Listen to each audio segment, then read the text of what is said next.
اعوذ باللہ من الشیطان الرجیم بسم اللہ الرحمن الرحیم وبہ نستعین وہو خیر المعین وصلی علی محمد وآلہ الطیبین الطاہرین وعلی جمیع الانبیاء والمرسلین والشہداء والصدیقین وعباد اللہ الصالحین۔ خداوند متعال کا لاکھ لاکھ شکر جس نے ہمیں زندگی، صحت اور سلامتی سے نوازا اور اپنی زندگی میں ایک بار پھر ہم ماہ مبارک رمضان میں ہمیں وارد ہونے کا اور داخل ہونے کا موقع ملا۔ رمضان المبارک کی عظمت کا اندازہ آپ اس بات سے بھی لگا سکتے ہیں، رجب المرجب کے چاند کے دیکھنے کے وقت حضور صلی اللہ علیہ وآلہ وسلم سے ایک دعا منقول ہے، جس دعا کے جملوں میں سے ایک جملہ یہ ہے: اللہم بارک لنا فی رجب و شعبان وبلغنا شہر رمضان، کہ خدایا یہ جو رجب کا مہینہ آ رہا ہے اور اس کے بعد شعبان المعظم کا مہینہ آئے گا، تو ان دونوں مہینوں کو ہمارے لیے باعث برکت قرار دے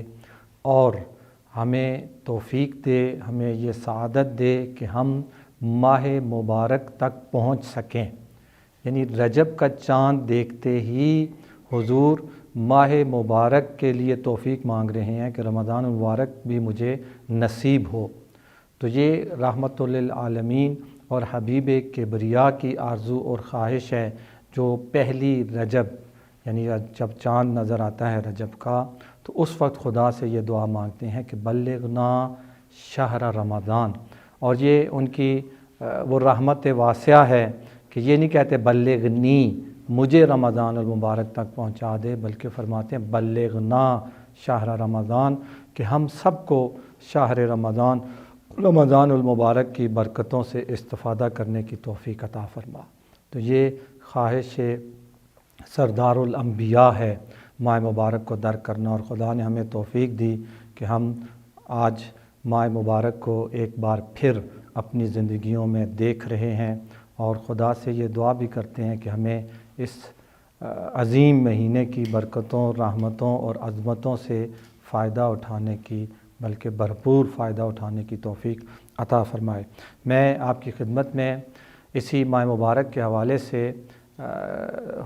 سرور انبیاء کا ایک خطبہ ہے جو انہوں نے ماہ شعبان کے آخر میں ارشاد فرمایا، وہ آپ کی خدمت میں لے کر آیا ہوں، اور اس کے جملات پڑھیں گے ہم، اور اس سے ماہ مبارک کی اہمیت اور عظمت کو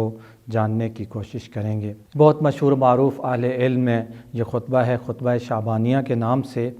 جس کو امام علی ابن موسیٰ الرضا علیہ السلام سے نقل کیا ہے ابن فضال علیہ رحمہ نے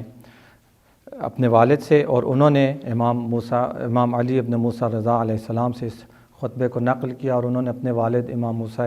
کاظم علیہ السلام سے، اور اسی طرح چلتے ہوئے یہ حضرت علی ابن ابی طالب علیہ السلام فرماتے ہیں کہ قال ان رسول اللہ صلی اللہ علیہ وآلہ خطبنا ذات یومین، کہ ایک دن حضور نے ہم سے یہ خطاب فرمایا۔ روایات میں آیا کہ یہ شعبان کا آخری جمعہ تھا،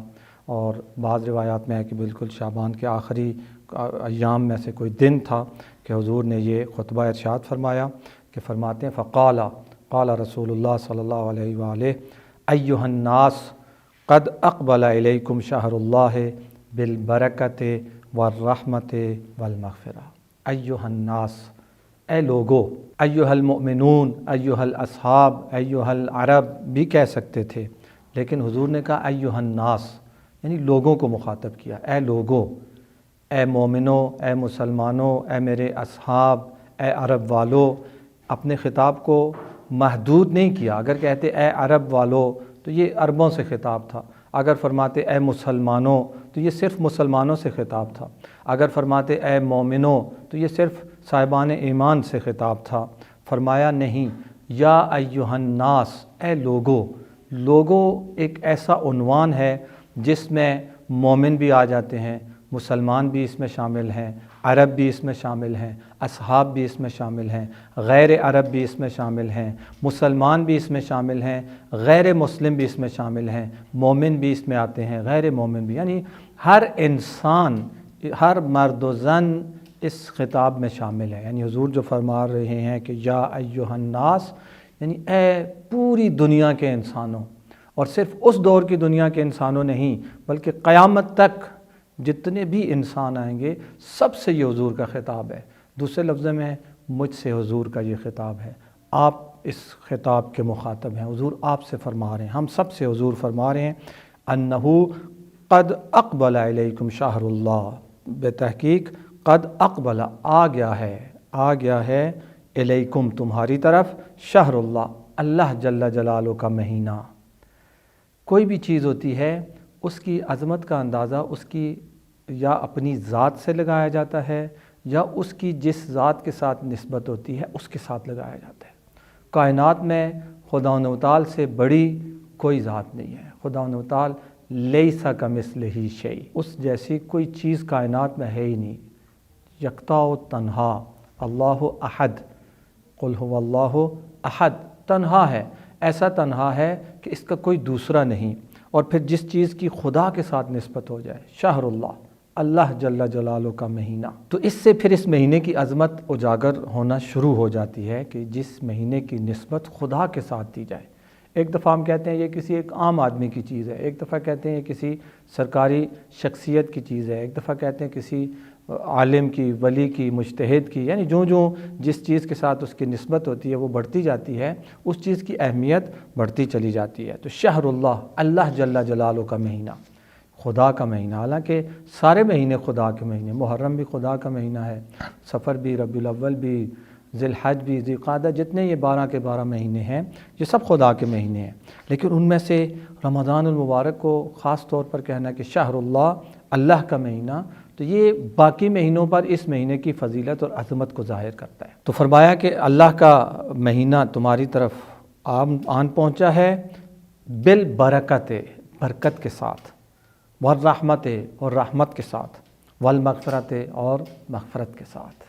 یعنی یہ مہینہ اکیلا نہیں آیا ہے، تنہا نہیں آیا ہے، بلکہ اپنے ساتھ برکت لے کے آ رہا ہے۔ برکت کا جو ترجمہ کیا گیا ہے، فرماتے ہیں برکت یعنی ایسی کسی چیز کا اس طرح سے زیادہ ہونا کہ وہ فراوان ہو اور باعث سعادت اور خوشبختی ہو، ایسی چیز جو کثرت کے ساتھ ہو، بہت زیادہ ہو اور باعث سعادت اور خوشبختی ہو۔ جیسے کہتے ہیں عمر بابرکت، عمر بابرکت کا مطلب کیا ہے؟ یعنی ایک تو یہ کہ یہ عمر زیادہ ہو، اور دوسرا یہ کہ یہ عمر سعادت اور خوشبختی کا باعث بنے۔ بعض اوقات ہوتا ہے شیطان کی عمر سب سے زیادہ ہے، کتنی زیادہ ہے شیطان کی عمر؟ حضرت آدم علیہ نبینا وآلہ وآلہ السلام کہ جن سے یہ ساری بنی نوع بشریت نکلی اور ہم سب ان کی اولاد ہیں، حضرت آدم سے بھی پہلے 6000 سال بعض روایات کے مطابق وہ زمین پہ عبادت کر چکا تھا۔ اب نہ جانے وہ کب پیدا ہوا تھا اور کتنی، یعنی انسانیت تو سوچ بھی نہیں سکتی، اس کو عمر کا اندازہ بھی نہیں لگا سکتی، تو اس کی عمر بہت لمبی ہے، بہت لمبی عمر ہے اس کی، لیکن برکت والی نہیں ہے، چونکہ اس میں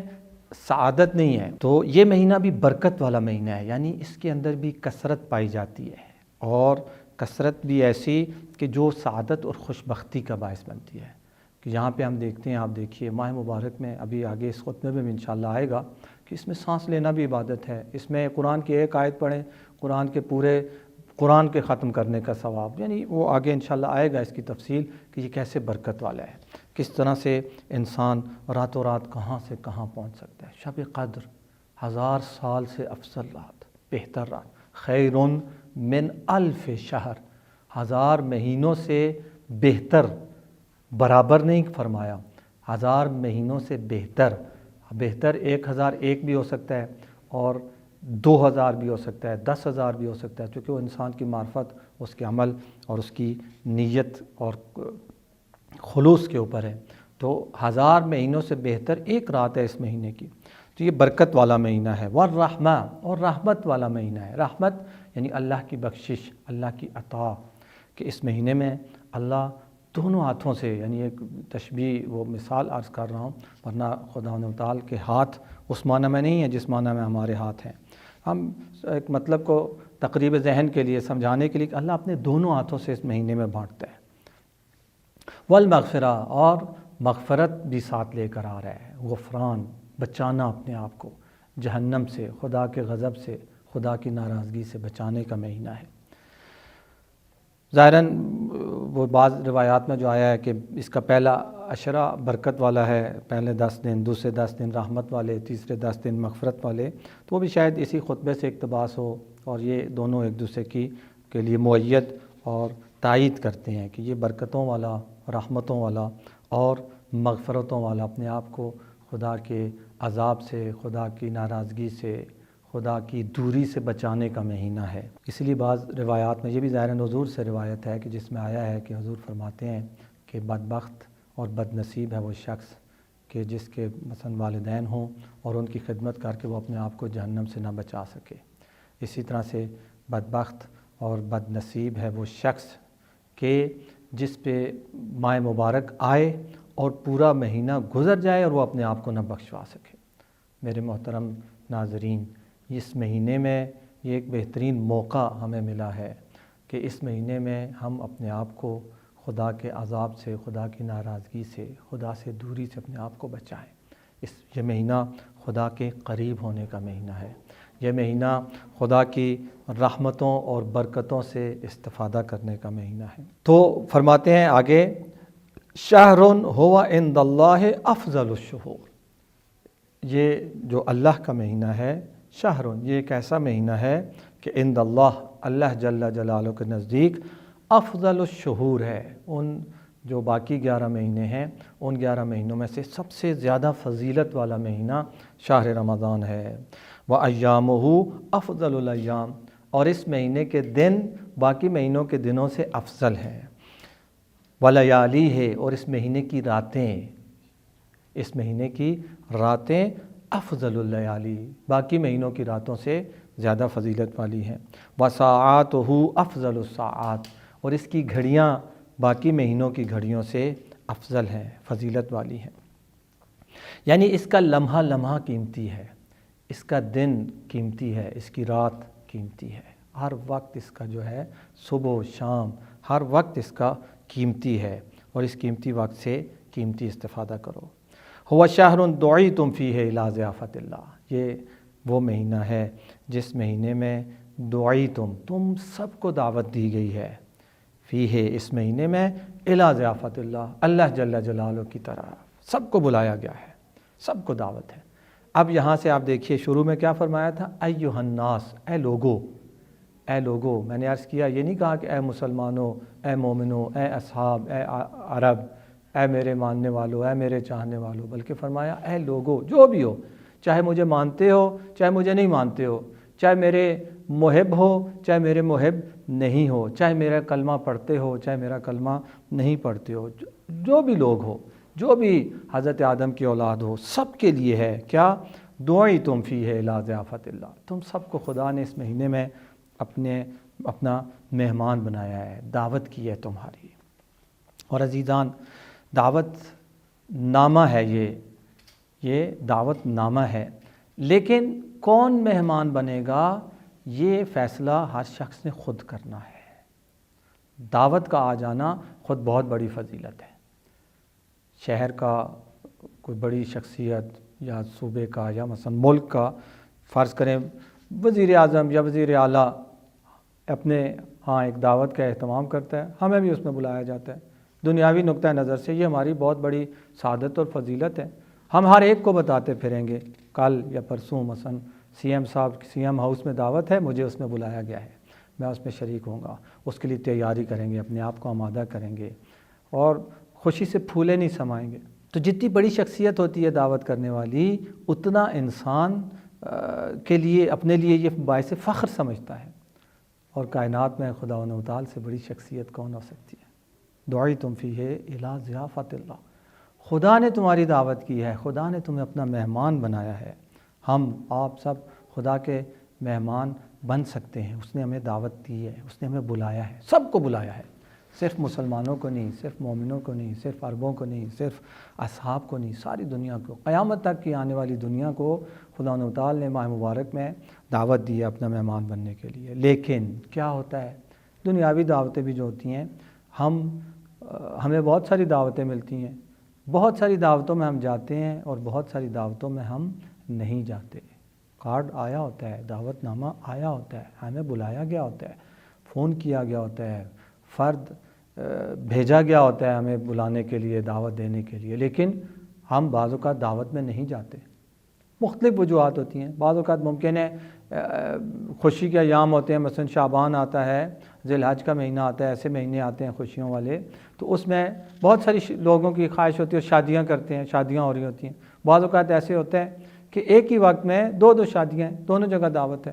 تو ہم ظاہری بات ہے دو جگہ فرض کریں نہیں جا سکتے، تو ہم پھر کسی ایک جگہ جاتے ہیں، کسی ایک جگہ نہیں جاتے، اپنی مرضی سے نہیں جاتے، چونکہ مسئلہ ہوتا ہے ہمیں۔ بعض اوقات ہمیں بلایا جاتا ہے اور ہم وہاں جانا ہی نہیں چاہتے، کوئی ہمارے ساتھ تعلق رکھنا چاہتے ہیں لیکن ہم اپنے لیے اس کے ساتھ تعلق رکھنا ضروری نہیں سمجھتے، ہم اس کی دعوت کو اہمیت نہیں دیتے۔ عزیزو، اسی طرح سے یہاں پہ خدا نے دعوت سب کو دی ہے، لیکن کون اس دعوت میں شریک ہوتا ہے یہ اس مدعو کے ہاتھ میں ہے۔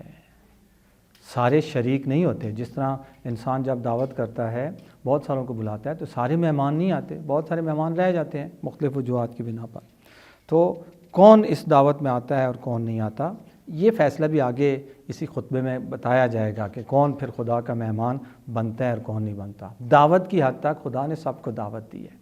خدا نے سب کو بلایا ہے، خدا نے سب کو عزت بخشی ہے۔ کہتے ہیں نا کہ جب کوئی آپ کو دعوت دیتا ہے تو اس نے آپ کو عزت بخشی ہے، آپ کو اہمیت دی ہے۔ تو خدا تعالی نے اس مہینے میں تم سب کو دعوت دی ہے، وَجَعَلْتُمْ فِيهِ مِنْ أَهْلِ كَرَامَةِ اللَّهِ۔ اس مہینے میں تم سب کو اللہ کا کرم تم سب کے شامل حال ہوا ہے، اللہ کا کرم تم سب کے شامل حال ہوا ہے۔ تو اس مہینے کی عظمت کو سمجھو۔ عجیب ہے، یعنی ممکن ہے اس دعوت سے یہ بات ذہن میں آئے اور اس اشکال مقدر کو رفع کرنے کے لیے میں عرض کرنے جا رہا ہوں کہ عام طور پہ دعوت جب لفظ آتا ہے، انسان سنتا ہے میری دعوت ہے، تو فوراً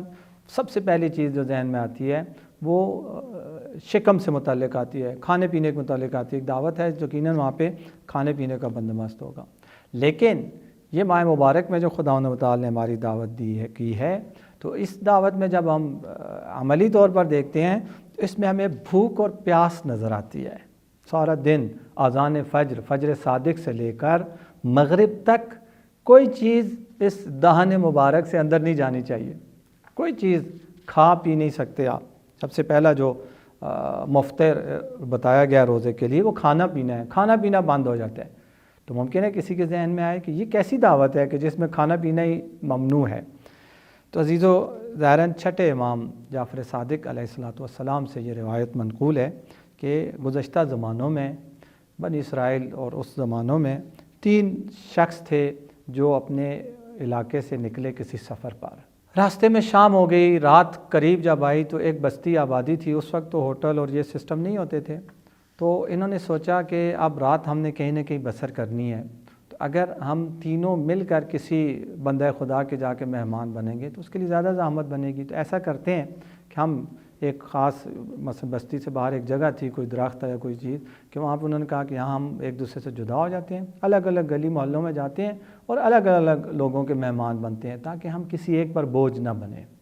اچھا زمانہ تھا، لوگ مہمانوں کی اور مسافروں کی قدر کیا کرتے تھے۔ یہ تینوں وہاں سے جدا ہو گئے، طے ہو گیا صبح جب سورج نکلے گا مثلا پھر اسی مقام پہ اکٹھے ہوں گے اور یہاں سے پھر آگے اپنے سفر کو بڑھائیں گے۔ ایک کسی کے گھر چلا گیا، دوسرا کسی اور کے گھر چلا گیا، تیسرے کے ذہن میں آیا کہ کسی انسان کا مہمان بننے کے بجائے کیوں نہ میں خدا کا مہمان بنوں۔ اس نے وہاں کسی سے پوچھا کہ یہاں پہ جو عبادت گاہ ہے، جو معبد ہے، اس کا پتہ بتایا جائے۔ اس کو معبد کا پتہ بتایا گیا، وہ اس معبد عبادت گاہ میں چلا گیا، یعنی ان کے حساب سے جو ان کے لیے مسجد تھی خدا کا گھر، تو وہ وہاں چلا گیا کہ میں خدا کا مہمان بنتا ہوں۔ اب ظاہری بات ہے وہ جو 2 پہلے اس کے عزیز اور ساتھی تھے، وہ جن لوگوں کے مہمان بنے، کھانے پینے کا بندوبست کیا، نہانے دھونے کا بندوبست کیا، جو یعنی ان کے مقدور تھا،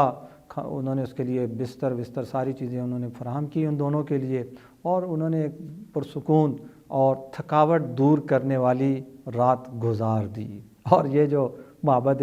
خدا میں آ کے مہمان بنا تھا، نہ اس کو کسی نے کھانے کا پوچھا، نہ اس کو کسی نے پینے کا پوچھا، نہ اس کو کسی نے بستر دیا، کچھ بھی اسے یعنی کوئی چیز اسے مہیا نہ کی گئی۔ لیکن اس کے دل میں کسی قسم کا کوئی شکوہ گلہ نہیں آیا. اس نے کہا میں نے خود اس کا انتخاب کیا تھا میں خدا کا مہمان بناؤں تو میں خدا کا مہمان بناؤں. اور مجھے یعنی وہ خوش تھا اس پہ کہ میں کسی انسان کا مہمان بننے کے بجائے میں خدا کا مہمان بناؤں. اور عملی طور پر اسے کچھ بھی نہ ملا. صبح ہو گئی جب وہ مقررہ وقت پہ سب اسی مقررہ جگہ پہ اکٹھے ہوئے تینوں, اور پھر وہاں سے انہوں نے سفر کا آغاز کیا. یقیناً ان کی گفتگو بھی ہوئی, ہر ایک نے اپنا اپنا سنایا ہوگا کہ رات میں جن کے گھر تھا وہ ایسے تھے, یہ کیا انہوں نے, وہ کیا. اس نے بھی بس مختصر سا کہہ دیا کہ میں اللہ کے گھر میں چلا گیا تو اللہ کا مہمان بن گیا تھا, اور کسی قسم کا کوئی گلہ شکوہ نہیں کیا, کوئی حسرت نہیں کی کہ بھائی ان کے ساتھ ان کو یہ ملا وہ ملا, مجھے تو کچھ بھی نہیں ملا. اس نے کہا اس دور کے جو نبی تھے امام فرماتے ہیں ان کو وحی ہوئی کہ ان تینوں کو اپنے پاس, اس شخص کو جو خدا کا مہمان بنا تھا اس شخص کو میری طرف سے کہو کہ تم نے اس عالم سفر میں میرے گھر کا انتخاب کیا اور میرا مہمان بننے کا فیصلہ کیا, مجھے خوشی ہوئی. اور جب تم میرے مہمان بنے تو میں نے اپنے قدرت کے خزانوں میں تمہاری خاطر تواضع کے لیے, تمہاری پذیرائی کے لیے جب میں نے نظر دوڑائی تو مجھے بھوک سے بڑھ کر کوئی قیمتی چیز نظر نہیں آئی. اس لیے میں نے تمہاری خاطر تواضع کے لیے بھوک کا انتخاب کیا. یہ اہل معرفت اور اہل معنی جانتے ہیں کہ یہ بھوک کے اندر کتنے راز پوشیدہ ہیں. تو خدا اس طرح سے اپنے مہمانوں کی خاطر تواضع کرتا ہے, بھوک اور پیاس کے ساتھ. البتہ ہم جیسوں کے لیے اس نے بہرحال سحری اور افطاری کا بھی بندوبست کیا ہوتا ہے, موقع فراہم کیا ہوتا ہے کہ سحری بھی کریں اور افطاری بھی کریں. اور اس میں ماشاءاللہ آیت اللہ علی پناہ اشتہاردی رحمۃ اللہ تعالیٰ علیہ قم المقدس کے بہت ہی جلیل القدر عالم اور مجتہد تھے. ہمارا پہلا سال تھا جب قم میں, تو پہلا ماہ مبارک جو تھا اس میں وہ ہمارے مدرسے میں درس کے لیے آئے, ظہر کے بعد درس ہوتا تھا. تو اس میں انہوں نے کہا کہ خدا نے یہ روزہ رکھا تھا اس لیے کہ مثلا انسان بھوک کو محسوس کر سکے, اور حکمتیں بیان کر رہے تھے. تو اس میں یہ تھا کہ خدا چاہتا ہے کہ انسان نسبتاً بھوک کو احساس کرے, اور ہم کیا کرتے ہیں, ہم سحری کے وقت اس طرح سے کھاتے ہیں کہ دن میں نہیں ملے گا, اس لیے دن کا حصہ بھی ہم سحری کے وقت کھا لیتے ہیں. اور پھر جب مغرب کا وقت آتا ہے, افطار کا وقت آتا ہے, تو پھر ہم جب کھانے بیٹھتے ہیں تو اس طرح سے کھاتے ہیں کہ دن میں بھی کچھ نہیں کھایا تھا. تو بجائے یہ کہ ویسے عام دنوں میں ہم 3 وقت کھانا کھاتے ہیں اور ماہ مبارک میں 2 وقت کھاتے ہیں, لیکن 2 وقت میں ہر ایک وقت میں 2 وقت کا کھاتے ہیں, یعنی ٹوٹل 4 وقت کا کھانا ہو جاتا ہے. تو بجائے اس کے کہ ہم اس ماہ مبارک کی اس برکت سے استفادہ کر سکیں, الٹا یہاں پہ کم خوری کے بجائے ہم پرخوری کا مرتکب ہو جاتے ہیں. تو خیر, خدا نے ہمیں اس مہینے میں اپنا مہمان بنایا ہے اور سب کو دعوت دی ہے. کون اس دعوت کو قبول کر کے خدا کا مہمان بنتا ہے, یہ انشاءاللہ آنے والی گفتگو میں آپ کی خدمت میں اسی خطبے کو آگے پڑھیں گے, اور عرض کروں گا کہ کون جو ہے وہ خدا کی اس دعوت کو قبول کر کے خدا کا مہمان بن جاتا ہے, اور کون بد نصیب ہے کہ جو یہ مہینہ آتا ہے اور اس میں خدا کا مہمان نہیں بنتا. خدا متعال سے دعا ہے کہ ہم سب کو اس عظیم القدر اور بابرکت مہینے کی عظمتوں اور برکتوں سے استفادہ کرنے کی توفیق عطا فرمائے. والحمدللہ رب العالمین, وصلی اللہ علی محمد و آلہ الطاہرین.